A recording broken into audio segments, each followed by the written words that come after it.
Like this, as much as this is a crime drama, it's also a rather touching love story as well. And it's obviously, about one man who wants to give his dying partner the best last year of her life, basically, but it all goes wrong. Was that a kind of a contributing factor for you wanting to be part of this? Oh, there was so many things. I love Jason. I loved his work, and then I met him, and I loved him. I loved Aaron's work in Big Bad Wolves. I thought what he did with that was amazing. I'm a great big fan of genre filmmaking, especially anything that's sort of aesthetically stylized. Like I'm a big fan of Roy Anderson and Wes Anderson and the Russo brothers and that whole genre of filmmaking. And Aaron very much sort of fits into that space. And I'd always wanted to do that type of film. And I love the way Aaron handles macabre black humor. I love the way he handles humanity with such gore and tenderness at the same time. He sort of takes all of the elements of human beings and heightens them. And it gives you a great way to look at them, so that you can very clearly see, nothing is subtle in his world. And so I love this character who was a walking contradiction. She was dying, and yet she represents life in the film. She's full of life, joy, and freedom. And she's sort of like a walking anthem for freedom. And I love that. Yeah, I was actually going to mention that. I mean, considering, she is basically on her deathbed, she seems rather at peace with that as well. What was that your kind of process of getting into that kind of mindset of the character? Well, I have to say that of all the characters I've ever played, I feel like this one was the closest to me. So what I had to do was take a great big deep breath and just find my own center and try to let all the masks and all the guards come down and just be. And that was the best way that I could be Annie in the moment. Obviously there was research that went into understanding lung cancer, and there was research that went into understanding, the sort of experiences of people coming home from prison and what that feels like. But once we got there on the day, and once Jason and I had already established, our relationship, and Aaron and I had already established how we wanted Annie to look and how we wanted her to dress and how we wanted her to feel and all those things, then it was just, okay, can I completely let my guard down and let people in to see the inside of my soul, to see Evangeline? Because in my soul, there is an Annie that wants to shine out, and I'm often being forced into these very serious, very capable, kick-ass roles, and I'm like, I just want to smile, I just want to laugh, like, why won't you let me have fun? So it was really nice. It was nice to sort of kick all that off and just relax. Yeah, I must admit, that did convey on the screen as well. It did come across. Oh, thank you. You also, obviously, you just mentioned Jason as well, and everybody loves Ted Lasso at the moment. So everybody loves Ted Lasso. Of course they do. But he obviously takes a bit of a left turn from the comedy with this one, even though there is a little bit in there, which I did find quite sweet with the kid. What was it like to work with him in this capacity? It was shocking. It was surprising. I didn't know that's what he was going to do. Didn't know that's what he was going to bring. So when I read the script and I knew it was Jason, I did what everyone else does. And I pictured like Jason Sudeikis that we all know and love saying these lines and making everything witty and wry and funny and light and charming and, all the things that Jason is. And so when he came and he brought this whole other side of himself to this performance, there was a massive adjustment period for me and for my director, Aaron Cashellis. We were both sort of like, whoa, oh, okay. And then actually Aaron, I think, got quite excited to be able to take the film from a kind of popcorn stylized genre film into a slightly more dramatic piece, which was a bit outside of his wheelhouse. Normally he doesn't do drama, he does black comedy. Yeah. Which obviously the film is still, there's a lot of black comedy, but yeah, Jason really was the driving force behind the more dramatic moments and the more dramatic tone of the film. Okay. Did he bring any, there's a few, obviously a few heavy bits in there. Was there any kind of levity brought by him, like behind the scenes in between takes maybe? He was very method. Oh, okay. Yeah, people are like, what? Jason Sudeikis? And I'm like, yeah, Jason Sudeikis. He was quite method. And so also that was like an adjustment. And that's what we do as performers. We show up, we all have our ideas and our expectations, and then you see what the other person's bringing. And it's an exercise in like really in community and in understanding how to like love and support one another. And so Jason and I were always constantly looking for like, what do you need? How can I provide that? And then what do I need? And how do I get that? And so, yeah, Jason was like super method, and we kept things pretty serious on set. We kept things pretty toned down. We still had a wonderful time, and he's still such a delight to work with. It's not like he was being cranky and moody, but he was in character a lot. Yeah, okay. I've also read as well that you were quite instrumental in rewriting some of the more tender scenes between the two of you. How did that unfold?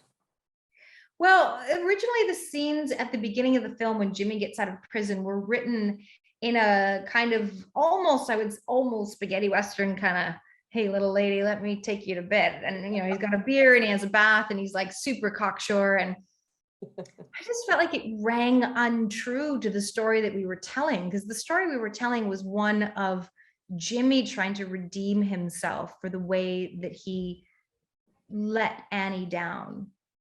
And I felt like a man who is feeling riddled with guilt and shame for what he's done, who wants to make right. I don't know how easy it would be to reach intimacy after 12 years apart. I don't know how easy it would be to reach out and be tender to the woman who you've destroyed her life, and you love her dearly, and you've been behind bars with a bunch of dudes for the last 12 years. Like, it just seems more authentic for Annie, especially considering her nature throughout the rest of the film, to be the one who actually has more confidence and comfort in that moment and offers that to her sweet lover, and have him be the one who's a little bit shy and on the back foot, which the way it was written originally was Annie was shy and on the back foot, which was obviously a hangover from the gender stereotype of like the retiring and demurring girl who's like, oh, I couldn't, I'm too shy. And I just thought that doesn't seem like Annie at all. Everything you've written about Annie is that she is like completely at ease in her own skin. She's full of life. She's full of joy. But I did also want to represent that I don't think there's a woman in the world who has aged 12 years and then she's going to have to take her clothes off in front of her boyfriend who isn't going to be a bit like, oh my God. Yeah. So I thought it was nice the way Aaron rewrote it. He allowed for them both to have these fears and vulnerabilities and tenderness, but really he rewrote it so that Annie was driving the scene and giving Jimmy comfort, which I liked a lot better. Yeah, I think from what you said, that definitely sounds a lot better than what it originally was. And then, Annie also, she strikes up quite a rapport with her own kidnapper. I mean, if you were faced in that kind of situation, would you have been that calm? Oof, I doubt it. I'm almost emphatically could say no. I wish I mean, she's so cool. I feel like I wish I could be that calm. I wish that's how cool I would be. I would love it if I would, but I don't think so. I think that Annie, that's her superpower. She is just unbelievable at being able to in every moment see the humanity in the person opposite her, even if that person is hurting her. And you see that over and over and over and over again. You see her do it repeatedly with Jimmy, where Jimmy is hurting her and nonetheless she just sees his humanity and makes space for it. And then you see her do it even with somebody who's kidnapped her and is threatening her life. And I think that it's a powerful representation of the ability of love and empathy and humanity to break down barriers and heal divides. And I hope that in this very divided world that we live in right now, that would be one of the takeaways that audiences have, that they would come away having learned from Annie a little bit about what it means to just live in freedom and joy and love, even in the worst of circumstances. Yeah, definitely.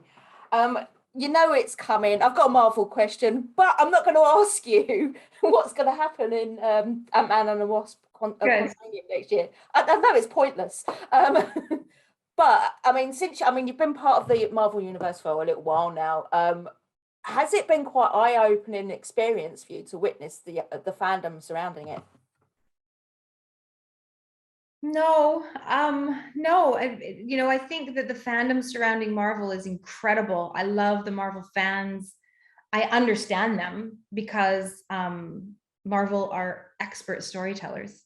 They make incredible content. They're badass. I went and saw Spider-Man in films recently, the new one. Yeah. I saw it in the theater, and it was one of the best theater going experiences I've ever had in all my life. It was so much fun. We all were like laughing and gasping and clapping and couldn't have been more delighted at what we were watching. But at that point when I did Marvel, I had been a part of the phenomenon that was lost. And then I had been a part of the Lord of the Rings Hobbit world trilogy fandom. And Real Steel had a huge, kind of Comic-Con fan cult base. And so, yeah, I wasn't surprised. No, it didn't faze you whatsoever. And finally, just for we like to ask this question for all our interviews. You've had some great parts over the years, obviously, as you just mentioned. But is there any film or part at all that you regret turning down?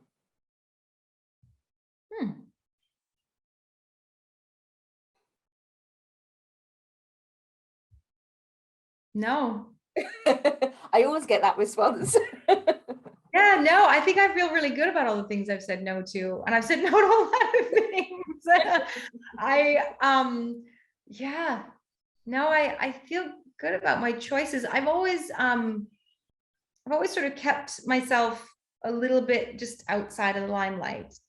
And part of doing that is you got to say no to a lot of stuff, because if you work a lot and you're out in the public eye a lot, you're not going to stay out of the limelight. And I've been really blessed to be able to have such an incredibly beautiful life where I have a rich, incredible, private, quiet, sweet little home life. When I go into the world, I don't have any of the shenanigans of like security or like, nothing like that. I just live my life, and I'm really grateful for that. I've always wanted to have as much of a kind of normal life as I can. But then I've got the best of both worlds, because when I do work, I'm so, so blessed and grateful that I get to do these incredible projects and work with these amazing co-stars and filmmakers. And so I keep pinching myself, because I feel like somehow I've navigated in a way that makes me really satisfied with my choices and really happy with my life at this point. Okay. Well, thank you so much for that. And thank you for your time this evening. It's been great talking to you. Such a pleasure. Thank you very much.